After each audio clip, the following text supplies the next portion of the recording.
Yes, you first. We're doing it together, And this is Bruin Table Talk. Okay, great. Okay. Hi, everyone. My name is Michaela. Hi, I'm Charisma. I'm Lauren. And I'm Camryn. And this is Bruin Table Talk. Oh, that didn't sound good. B to the T to the T to the Bruin Table Talk. Hi, everyone. My name is Michaela. Hi, I'm Charisma. I'm Lauren. And I'm Camryn. And this is Bruin Table Talk. So what is Bruin Table Talk? Yeah, so Bruin Table Talk, this kind of started a while ago. As a team, we decided to create an initiative called More Than a Dream. And DREAM stands for Diversify, Reveal, Educate, Advocate, and Motivate. It was kind of just an idea that we wanted to do where we were highlighting Black people just in general, but also really revealing the struggles and injustices that happen in this country. And so from More Than a Dream came Bruin Table Talk. So we talked to a lot of notable Black alumni from UCLA, and it's been just such a cool journey to be able to just talk about those experiences with those different people. From what I understand, it's pretty much just the four of you who are producing this from kind of soup to nuts. So walk me through the process of how these episodes come together. So here's our setup for Bruin Table Talk this month. You know, we put this together. Yeah. As you can see, we have the ring lights, our laptop. Very simple but effective. Because of COVID, all of the Bruin Table Talks are held on Zoom. And so basically, we have our little setup in our room. Cam has her setup in her room, and Lauren has her setup as well. Okay, so you all had put together, 3 or 4 episodes? And then for Black History Month, you decided to go big, like really big? Yes.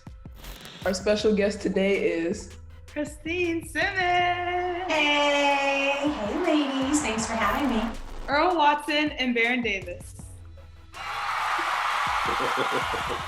For Black History Month, and we've said we're gonna try to get Gabrielle Union and Cari champion. This is our plan A, we're gonna get them, and our coaches were like, do you guys have a plan B? And we're like, yeah, no, we don't have a plan B. No plan B. So one day I decided to put out the tweets, talk to Mick, Cam, and Lauren about what exactly I should say in the tweets. So then we decided to put it out. And Charisma just starts screaming. So every morning we go down to practice at the same time or whatever.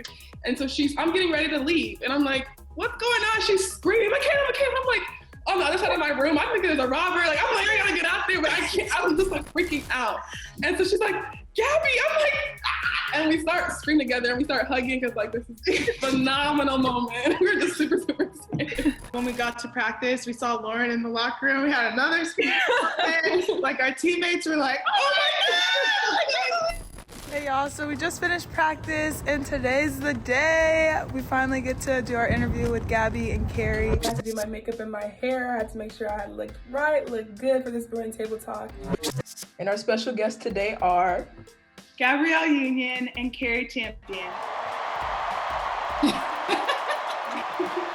Speaking for all four of us, you two are it. And that was the big part of why we wanted to do today, just because of how much you mean to us as Black women, especially. What I think we don't talk about is that when you're the first, it comes with a lot of cuts and bruises. As we're trying to break these ceilings and be the first to do this and the first to do that. Because I thought that you had to be validated only through a man or your proximity to whiteness. And I thought that was it. I don't want to be thought of as a great woman because of my job, because of, different roles or whatever. And I definitely don't want to be thought of as a great woman because I'm married to, a great athlete. I don't want to be thought of as a great woman because I'm a good mom. I want to be a good woman because I'm a good woman and I've done the work on myself. How do you guys come up with the questions?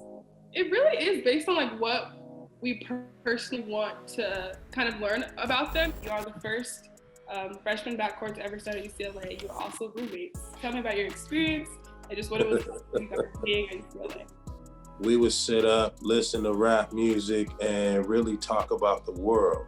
To find somebody who been through so much and had felt like he had the weight of the world on his shoulders and so much to prove and so much to say.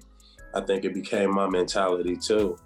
I think it was Earl who was just blown away by the fact that you guys understand your platform or using your voices or doing the things that, that people always talk about wanting to be able to do.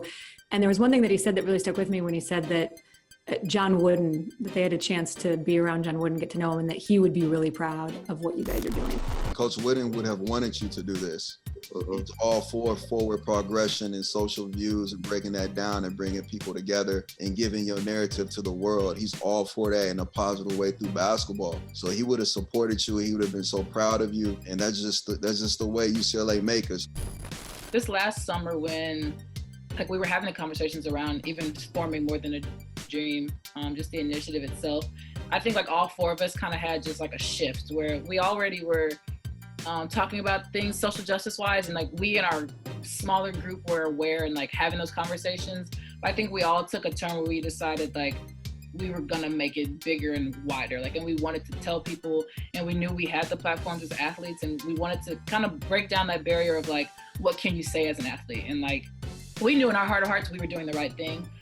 I've been lucky to be a fly on the wall for the last couple of episodes, and just seeing the way that you sort of organically build rapport with the guests before you start is awesome. I mean, the moment when you tell Christine Simmons to go get her WNBA ring for the interview. I was thinking about getting my championship ring for y'all, but I wasn't sure. Should I go get it? You should go get it, yeah. All right, be right back. Where's it? Oh, there we go. Okay, there it is. That's nice. Oh, wow. But the best moments to me that maybe no one else has gotten to see is when the guests sign off and you guys just go nuts. Bye. Oh my God. And you're just the true definition of Black girl magic. We all had so much fun. Thank you again. And like always, go Bruins. Go Bruins. Oh my God, she is great. She's wonderful. All right, you guys, have a good night. When we hit it on the nail, and we're okay, we are good at this. We can actually get this done. That's so exciting and so fulfilling because we, like I said, where we started to now, we've just grown so much with Bruin Table Talk. Seriously, I'm so proud of you. I'm so proud of you guys doing this. I'm proud of you taking initiative. I've heard about a lot of the work you've been doing with the athletes on campus. I definitely, bow and salute you, and all that for, being leaders in LA, for our youth and our community.